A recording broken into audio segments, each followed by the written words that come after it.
The latest. Thank you for your love and support. I appreciate you all. If you are new here, you are welcome. Subscribe. We need to talk about the uncomfortable truths currently being pushed by Dr. Joshua Maponga. If you have been following his recent lectures, you have heard him deliver a stinging critique of the modern African state, and it is a message that goes far beyond typical political discourse. Dr. Joshua Maponga is challenging the very foundation of what we call democracy in Africa. His argument is provocative. He is essentially calling democracy a system of rubbish that we have been forced to adapt for 65 years. He points out a glaring contradiction. If this system is so effective, why are we still struggling? Why did we have to fight for a model that seems to prioritize bureaucratic committees over tangible results?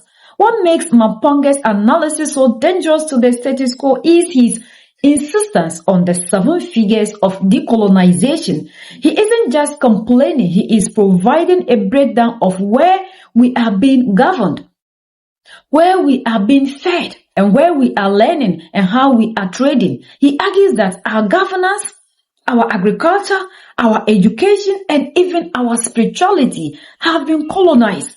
And when he talks about food sustainability versus food security, he is asking us to stop being a recipient of foreign systems and start regenerating our own resources. Don't get constipated with this democracy thing. It's rubbish. China, benevolent dictatorship. Dubai, the royal house is running. Britain, the royal house is running. Singapore, meritocracy. America, I don't know whether it's democracy or it's a Democrat versus Republican or whatever, but it's another complicated arrangement altogether. And I don't know who dragged the African to make him think that democracy works. I'll make you think, if democracy is the best way of governing a country, why did we fight for it? If the white people were really serious that Africans need to be democratic, then why didn't they donate it? And for 65 years, we've been struggling with a system that does not work. There are 3 things you're going to spend the rest of your life doing. Number 1, you're going to spend the rest of your life thinking. Thinking. Use this as a tool for processing thoughts. It's not a cosmetic center where you spend lots of time fixing the face, except the furniture that is inside the head. There's something fundamentally wrong when you can put on a weave on your head that is 4,500 and you are reading a newspaper that is 250. Then you cannot do that. That the cosmetics are far much more expensive than the interior furniture. So use the head for thinking. And I will not go very far before I give you the first one. Hashtag, when the face is beautiful and the software is not working, hardware suffers.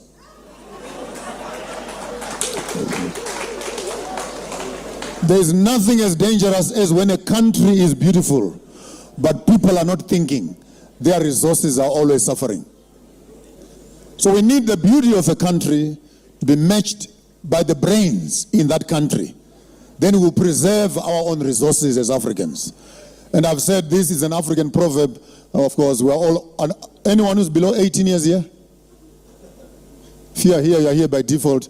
But if you're above 18 years, I can say this. They say a vagina of a drunk woman does not belong to her. It belongs to those that are sober. No, don't worry. I'm an old man now. I'm allowed to say anything. Meaning to say, when you have good resources, but you spend most of your time drunk, those that are awake, the Chinese, the Pakistanians, and the Americans, and the British, will come and do as they please on your resources. We need young people who can start thinking and be sober. Be sober, or else you'll wake up not knowing what happened last night. Do not allow old people to decide the future. Ask me why. Ask me why. They won't be there. How do you leave old people to plan the future for you when they are not part of the future itself? They'll be long dead and gone. Young people must be involved in political conversations, social transformations. I want to make this very loud and clear. Do not be involved in opposition politics. be involved in politics. Alternative voices must come within the instruments of power. Zimbabwe on its own has 150 opposition political parties. All of them want to be presidents. All of them. Even if we would give each one of them 1 year each, we'll have 150 years before you can satisfy opposition politics. Take advice from a fool. Take advice from a fool. Go and join the ruling parties. Influence. Hey, listen. Old people will go where all other old people go. They are not here forever. Nkomo, Takawira, Tongogara, Mugabe, Mandela, Machero, can I go on? They are all gone. But who remains? Now, if you stand outside and make noise from outside, and policies and government institutions are running ahead, transforming, while you are busy toy-toying outside, by the time you come into the system, there is very little you can do. And take a note from me before I go very far. I'm going to mess up your head. So sit tight. I'm coming very fast to you. So think, use your head for thinking. Number 2, use your heart for feeling. Use your heart for? Be emotionally attached to important things. Don't be attached to these foreign brands. Gucci, Armani, I'm Manchester, I'm Arsenal. Arsenal, my foot. You don't even have shares in that team. Be passionate about things that are local, that are present, that are here. Love your country and love yourself. Find people putting posters in their rooms of things that are very far from yourselves. Love you. Do you. Africa, do you. And every time, oh, this is a big one. Every time we try to be like the Europeans, we are depriving them an opportunity to experience us. Is that English? Every time you try to be like me, you are depriving me an opportunity to experience you. Therefore, I want to say it clearly, white people have not yet experienced black people. They don't know us. Because we all have the correct makeup, the correct hairstyles. We look exactly like them. We put on jacket and ties just like them. When they meet you, they think they've met an African. Meanwhile, they've met a coconut. Brown outside, white inside. The software of an African still remains colonially punctuated. You have not even discovered yourself. You are still trying to be like the model you saw on TV. Trying to be like that person. And if you are trying to be like that person, who will become like you? We are tired of photocopies. Michael Jackson, we know. Bobby Brown, we know. We know. But who are you? Have passion for things that are important. Put your hand on your hand. This is how I do. Spend time not just thinking and feeling, but get involved in doing things that transform. Don't tell me Zimbabwe will be a good country. How? Give me the formula. How are you going to make it good? Oh, this marriage will work. How is it going to work? Hey, I'm going to pass. How are you going to pass? For it is in the process that dreams and visions and emotions are brought to light. Don't have things in the pipeline. And the pipeline never delivers. Cut the damn pipe and deliver. Not for the heads, not for the hearts, but also for the hand. Show me your 7 fingers. Show me your 7 fingers. 7 fingers. Yes. Don't put them down. I'm going to work with you. Finger number 1, call it governance. Call it governance. Say it after me. Governance. As Africans, we need to be involved and start thinking, how are we being governed? How are we being? Don't get constipated with this democracy thing. It's rubbish. China, benevolent dictatorship. Dubai, the royal house is running. Britain, the royal house is running. Singapore, meritocracy. America, I don't know whether it's democracy or it's a Democrat versus Republican or whatever, but it's another complicated arrangement altogether. And I don't know who dragged the African to make him think that democracy works. I'll make you think, if democracy is the best way of governing a country, why did we fight for it? If the white people were really serious that Africans need to be democratic, then why didn't they donate it? And for 65 years, we've been struggling with a system that does not work. I'm not mixing my words. That does not work. I was in Ghana the other day. I was in Tanzania the other day. I live to travel. And I can tell you, everywhere I go, our people are in trouble with a system where you put people in power, but you can't hold them accountable. The bureaucratic system is so intense and difficult that to get things done takes committee and committee and committee and committee and committee. At the end of the day, nothing is done. Burkina Faso, a new model of governance. I call that beautiful dictatorship. And every African leader must be a dictator. Ask me why. As long as they're dictating the right thing. Who needs a committee when what you need to fix is a toilet? Just get the damn toilet fixed. We don't need 16 committees, subcommittees, procurement, preferential procurement, parliamentary procedures, and the toilet is leaking.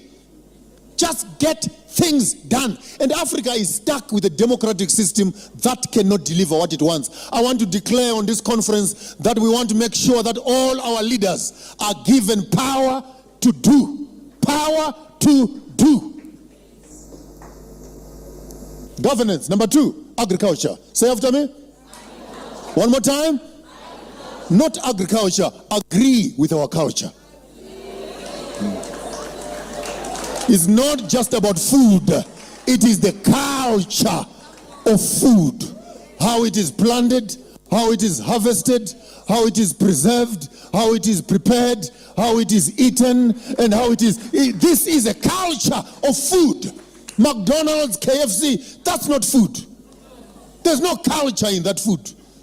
Filling up our stomachs with food, we end up as manufacturing companies of waste.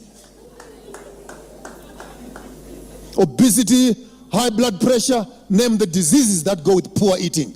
Agriculture, not food. Next time I hear you, never again with your mouth pronounce the word food security. That sounds like war. The real word is food sustainability. One more time. And what's the difference between food security and food sustainability? Food security, you want to supply enough food to make sure that the stomachs are full. Food sustainability is planting food that can sustain itself. Seeds that can be planted and can regenerate and can regenerate. And when the white people came here, they didn't find us sitting behind a tree, almost fainting with starvation, hungry and almost dying with kwashiorkor. And no, when they came here, they found a vibrant people, playing drums, dancing, hunting, singing, and living, building monuments and empires. We're not sick. Why are we complaining of food now? Because we're removed from our lands and placed in lands that were non-productive and given seeds that every year you must buy seeds to plant again. Agree with our culture, agriculture. Perhaps his most controversial point is his challenge to the youth. Maponga is asking a very difficult question. Why are we letting an old generation plan a future that they will not even be part of? He argues that the youth are busy playing by the rules of game that was never designed for their success. Instead of staying outside as opposition, he is pushing for an alternative, a strategic entry into the instrument of power to actually change the internal mechanisms of how Africa runs. When you listen to Maponga, you realize that he isn't just preaching. He's trying to dismantle the colonial software that he believes is still running in our heads. He's calling for a new type of leadership, one that is focused on doing rather than debating. He is telling us that our degrees, our foreign brands, and our obsession with imported ideologies are just cosmetic fixes for a house that is structurally failing. His message is a demand for original thought. He is telling us that until we decolonize the way we think, we'll continue to be photocopies of other nations. The question he leaves with us is not whether we can fix the system, but how are we going to build a new one from the ground up? He went ahead to talk about especially with the women, and he's advocating for the youth to stop wasting time on unnecessary things and focus our attention on things that are beneficial. Come into the game, learn politics, understand the system, and understand the things that people are doing. If not, like he said, we'll continue to be photocopy because the Africans do not even have time to reason beyond what we are fed. And because they know we love what they give to us, they will continue to produce. And we have ourselves, the youth, buying into all these things. The youth that need to wake up and fight for tomorrow are the ones that are rather allowing themselves to be very occupied with these things. Our education, our everything that was given to us was never meant for what he said, the purpose. If it is so, why are we struggling for this? Why are we fighting for this? The time for the African to wake up is now, and especially like the youth. If we are demanding for a better future for ourselves, like he said, why do we need to leave this future in the hands of people who wouldn't be there with us in that future? These are the people that are taking decisions for the future that we will be living in when they are no more. So the time for the African to rise, like we are seeing in Mali, Niger, and Burkina Faso, is now. And for us to understand that we are the only architect of our destiny. And stop depending on people to come here for our survival. We are the only ones that can set ourselves free. United we stand, divided we fall. And united we keep standing forever and ever. The greatest enemy of the African is mental slavery. So let's decolonize ourselves from mental slavery. Let's keep sharing to educate our brothers and sisters. Together we'll make Africa great for ourselves and the next generations that are going to come. So that's the latest around the world in Africa.